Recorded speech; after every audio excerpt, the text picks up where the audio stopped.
आपल्याला कोणत्याही कामाचं कंटाळा येणं किती स्वाभाविक आहे ना.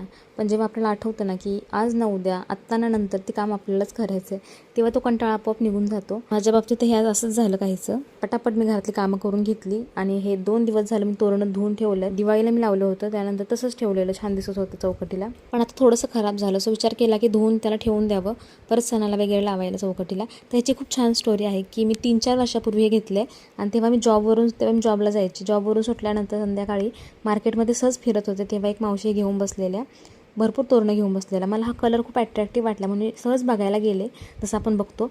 तर त्यांचा सेल झाला नव्हता काहीच, तर त्या खूप आशेने माझ्याकडे बघत होत्या की घे ना, मी तुला कमी करून देते. पण तेव्हा मला काय घ्यायची गरज नव्हती, कारण ऑलरेडी माझ्याकडे 2 होते. पण तेव्हा त्यांच्या चेहऱ्याकडे बघून, त्यांची ती कळकळ बघून मला राहवलंच नाही. मी नाही म्हणूच शकले नाही, मी लगेच घेऊन टाकले ते. तर तुमच्या बाबतीत कधी असं घडलंय का? मला कमेंटमध्ये नक्की सांगा. आणि हे सुंदर असे 2 कलर्स चे क्लिप मी आरूसाठी माझ्यासाठी घेऊन आली आहे, जसं की याचा खूप ट्रेंड चालू आहे सध्या.